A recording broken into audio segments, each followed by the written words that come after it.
a support professional for those with disabilities, what to do when you apply, what not to do when you apply, and how it has how we have developed a concept about that will probably know, well, probably, it will go beyond employment if you do things right, like if you follow the guide, it should go beyond employment if you wish. Now I'm gonna say that it's not required to, but I can see that the testament most of my supporters have become hang beyond work and have faced that. Mm-hmm.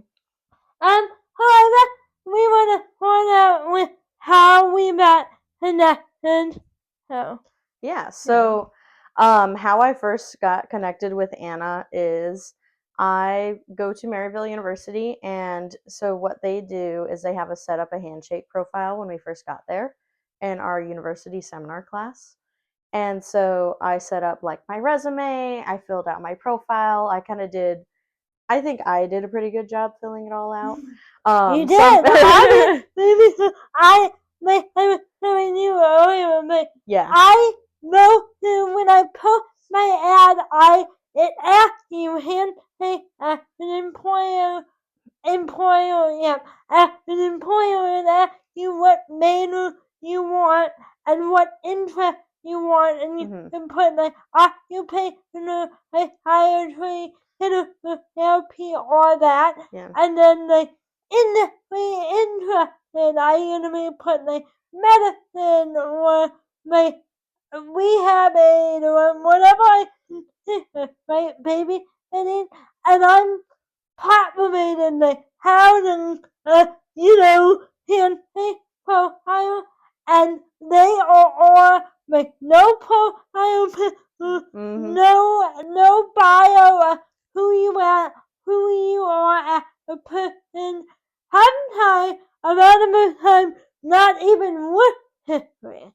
Oh. So when I saw you, I started looking, and I got to the point where I've done it so many times that I'm only looking for profile pictures.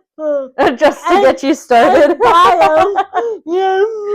Yeah, that's what I think. So when I first did it in the university seminar class, I did put quite a few things on there. Like I had some of my basic work history and things like that.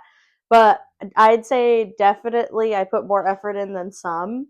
And then as time progressed, I would periodically re-update it just with like little things, or now I have this new skill, or I learned this now. And so I'd kind of re-update it every once in a while. And it got to the point where it just so happened I had gotten an email from Handshake saying, oh, you should update your profile, long time no see, something like that. And I was like, okay, I'm bored, let me just go update it really quick, and I'll just do that really quick. And then I was like, you know what, since I'm here, I might as well like look around. I wasn't actually actively looking for a job when I did that, which is kind of crazy. But so I wasn't actively looking for a job. I was just kind of like scrolling, looking around, see what there was to see. And then her ad really stood out to me. That was actually a big thing that caught my eye, because everything's just like work at blah blah blah, this is la la la, and it was just like boring stuff. And then I saw hers, it goes weekend adventure companion, and my brain just went, oh my gosh. So I got really excited. I saw that, I was like, okay, I'm clicking on that. And I have a video on how to write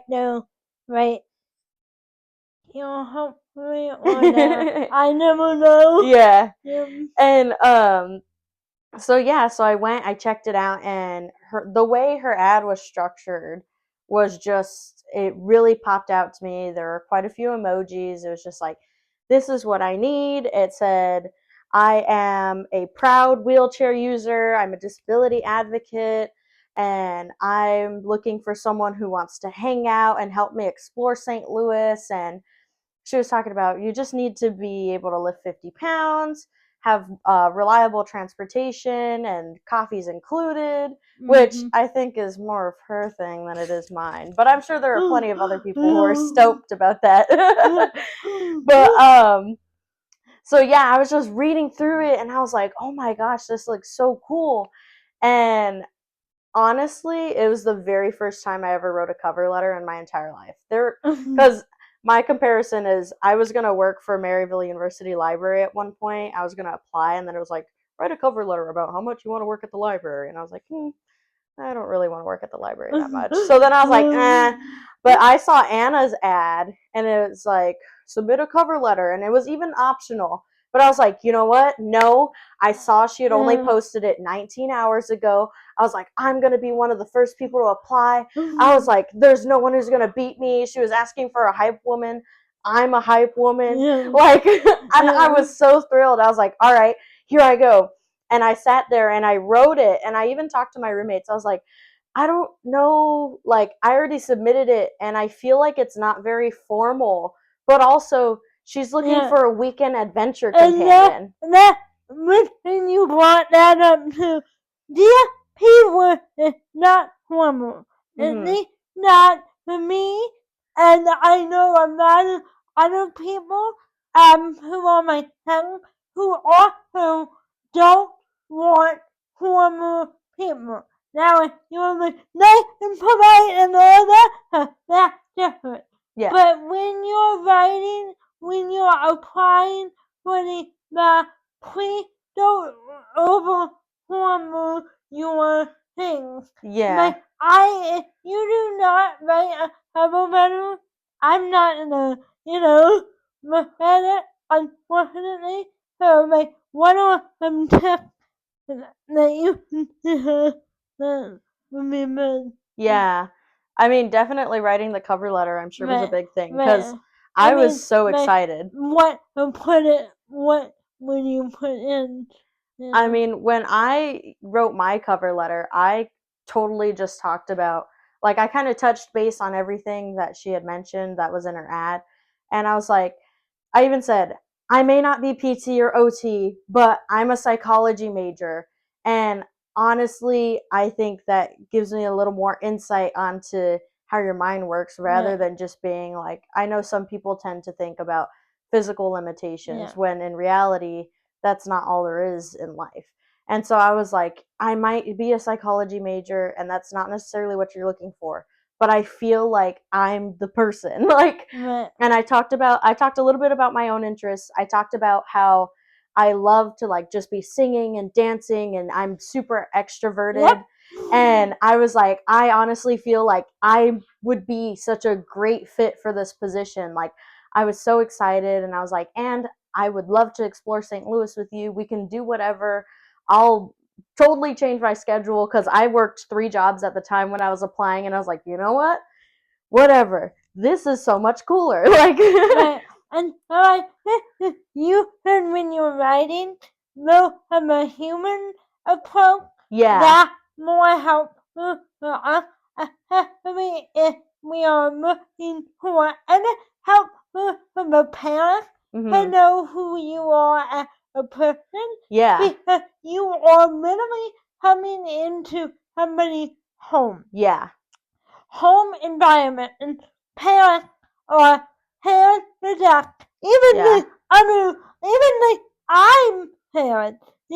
Sometimes when I'm interviewing people, I'm like, if I read a letter and you went on after telling me about your hobby, what you like to do, and relating it back to my ad, that's really important. Yeah. Yeah, then I'm like, okay, this person isn't only here for the money. I mean, you're fine. But, yeah, you want someone that's going to be engaging, that you're actually going to have fun with. Because especially how you phrased your ad is you wanted someone to go on adventures. And to me, an adventure is exciting, energetic, something new. And so you're not going to want someone who's just going to be like, hi, Anna. what are we doing today? Yeah. You want someone to be like, all right, what's going on? Are we getting coffee? Do you need me to pick Right. up some swig? Right. Like, I don't think there's ever been a time I haven't asked Anna if she needed swig before I came.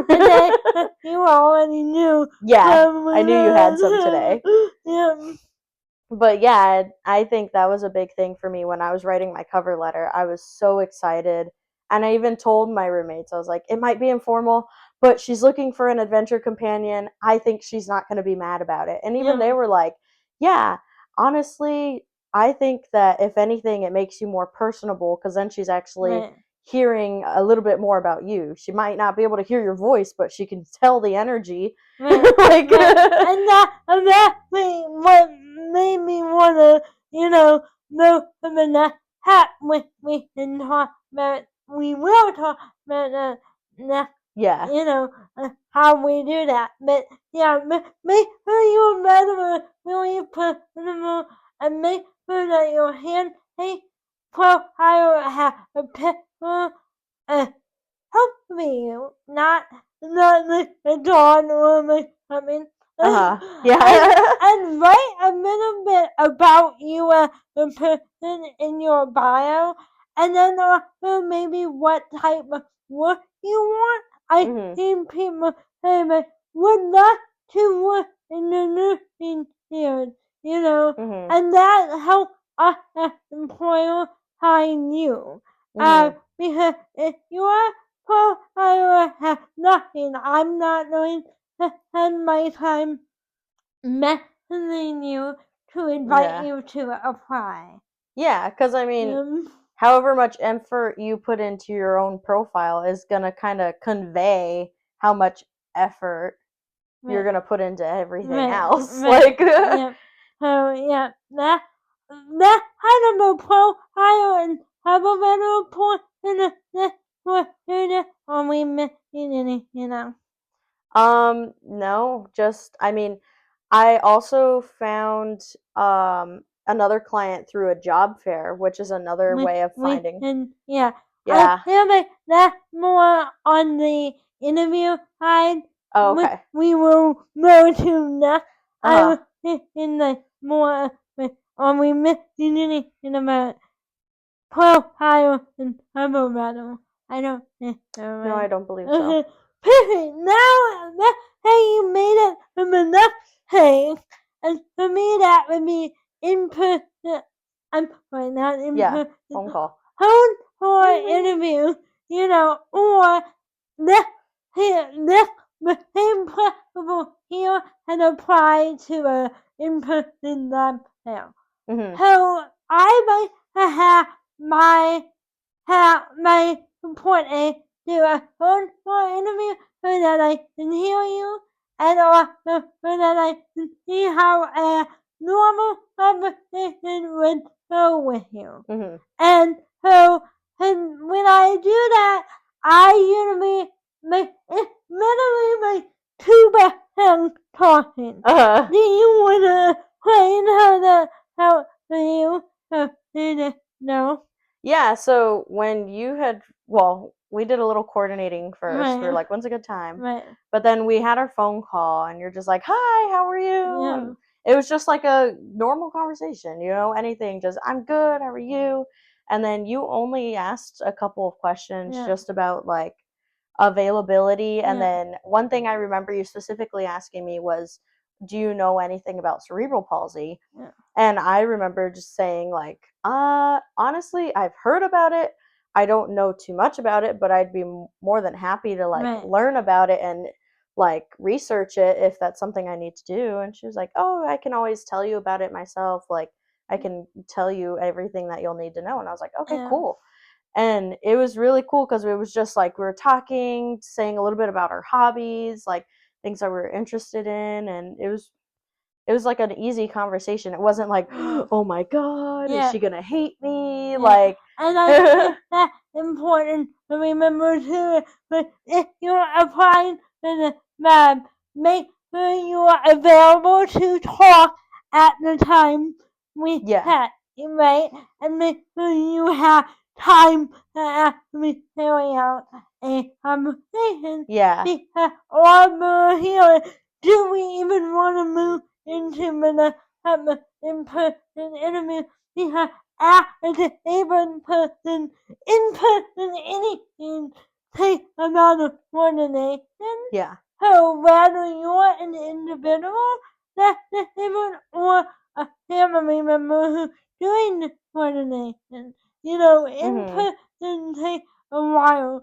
So make Yeah. sure you're on the phone, make sure you're actually able to talk. Don't cancel because you cancel on me or submit you're automatically, Yeah, it looks really bad. not there.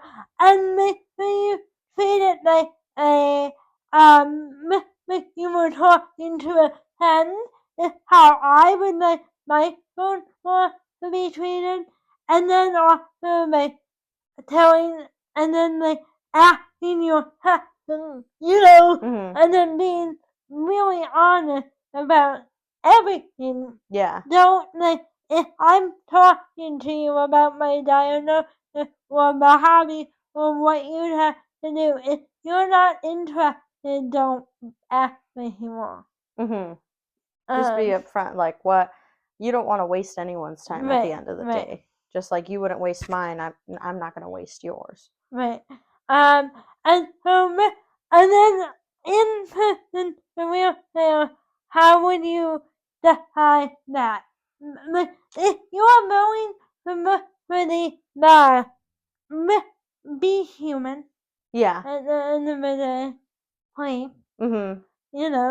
That's what it feels like. It's not a lot to ask for, but apparently it is for some people. Yeah. And it's just ridiculous. Yeah. But yeah, I remember my first day. It was Madeline was here, right? Yep.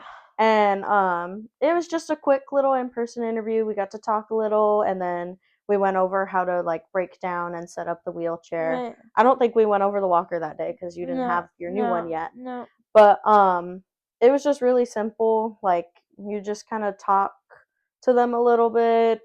Everyone's there talking about everything, really. Like now I've been the person who's the experienced one that I'm helping the new interviewees.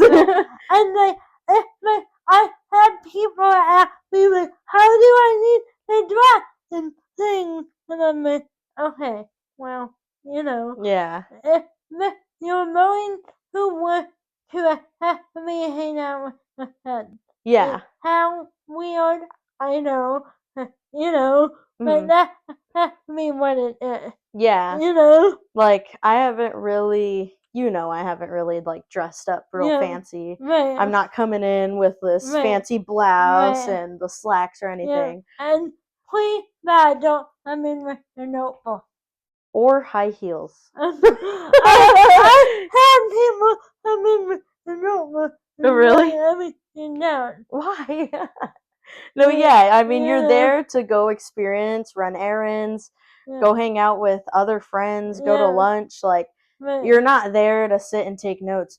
Anna wrote her video notes today. Like, no, that's not what you're there to do. It's like you're there to help or, like I said, go to lunch and stuff. So you're not there to be taking notes. I say no high heels. Personally, I wear comfy shoes because every once in a while my toes get stepped on. It's not a big deal, but it's just like you can't wear high heels and then expect to make it through the day. Like, think of it like you're going to have fun. Every day's unexpected, so you want to be prepared for anything, whether it be walking. Like we've walked around before. We go to Target and stuff. Like I wear walking shoes for that reason. Right, and then I was talking more like in a wheelchair. How do you want to show up for that? For the career fair, I did show up. That was more professional. That's when I'm wearing the fancy blouse, the slacks, the high heels, or the flats.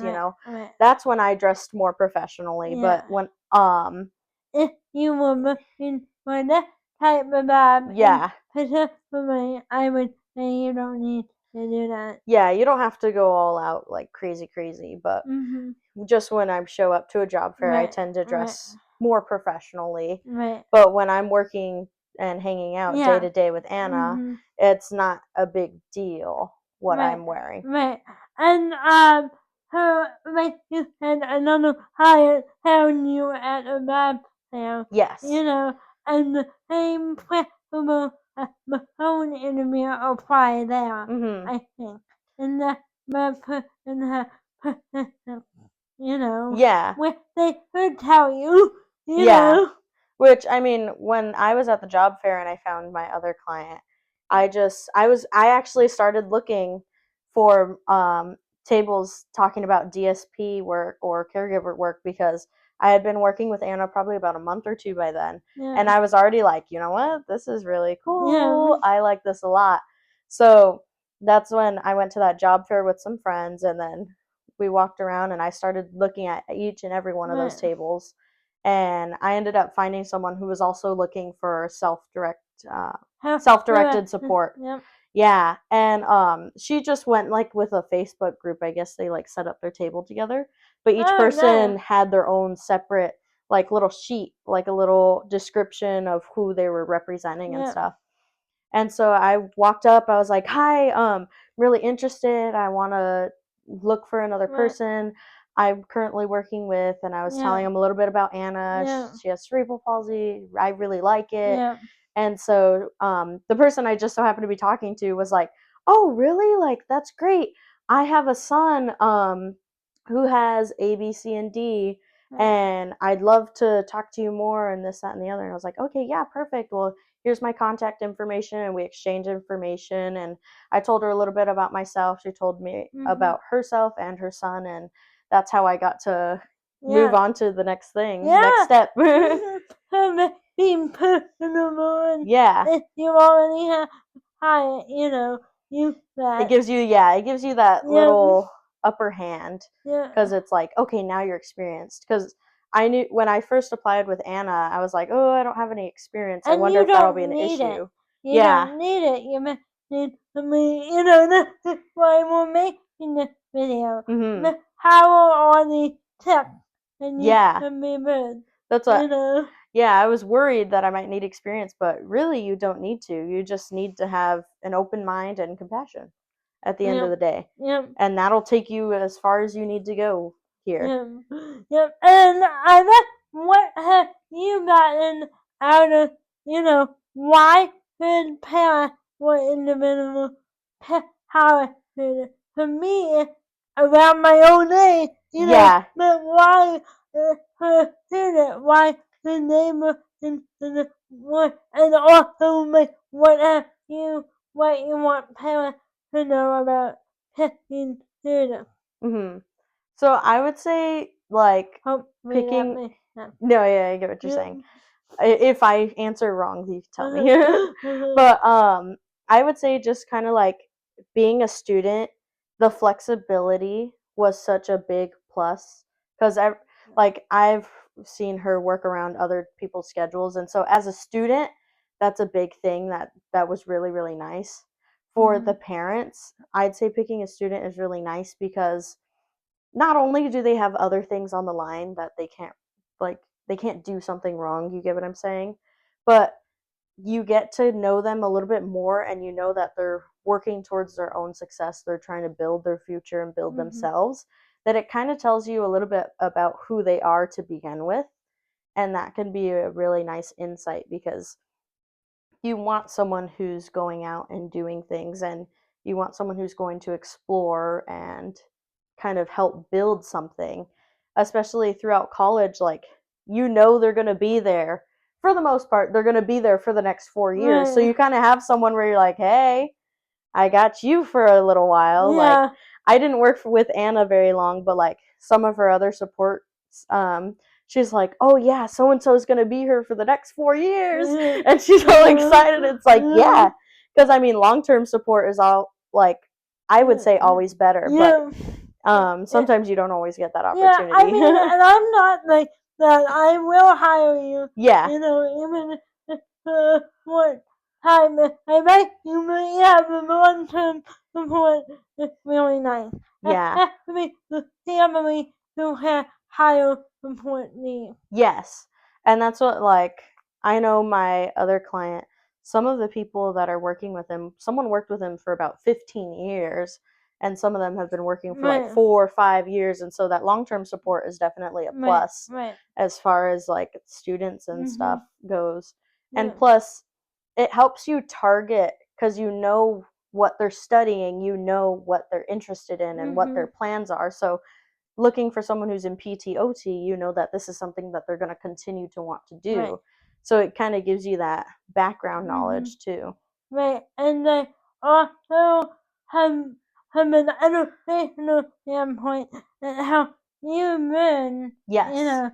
what you need in the real world. Yeah, By definitely. real world, I mean like healthy Yeah. world, service world. Man, I can't teach you anything about how to handle, the world out there. And I help you understand your field a little bit more. Yeah. Yeah, it definitely gives you a more hands-on experience. I'd say definitely I've learned a lot with both you and my other client as far I like even just generally about disabilities too. And it made me realize how inaccessible the world is. Yep. And that when you ask for, or I wouldn't say ask, but when you're given one thing like a parking spot, to everyone else it's like, oh, they have this parking spot, blah blah blah, why are they special? And it's like, this is specifically to this is a specific reference, by the way. And it's like little things like that. It's like you get this one accessibility feature and then the world's like, that's not fair. Well, the whole world's designed against you, and it makes no sense. Like I may not have a physical or intellectual disability, but I'm left-handed in a right-handed world.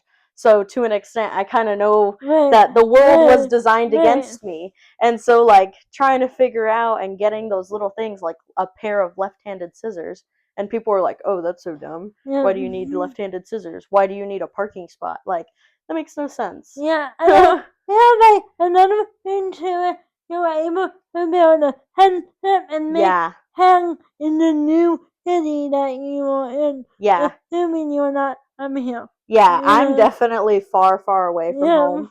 I'm from Los Angeles, California, and now I'm in St. Louis, Missouri. So that's about 1,900 miles away. And I moved here not knowing a single person, not knowing anything about the place. Like, I visited one time before I came out here to college, and it was like a total transition. And so like building so many friendships and getting to know Anna and her family and getting to like do all these different crazy things. Like, I had never been to the zoo. Anna was the one who took me to the zoo for the very first time, and I got to go during the Christmas thing. It's like I've gotten to have so many cool and new experiences with Anna too. Nice. Are we missing anything? I don't believe so. I hope not. We don't have Yeah. I mean, you really didn't have an outline. Yeah. So we hope this will help for you guys. If it was like the video, if you are student and have more questions, leave them in the comments below. I'll do my best to answer them. And subscribe if you are new. All right, thank you. Yeah.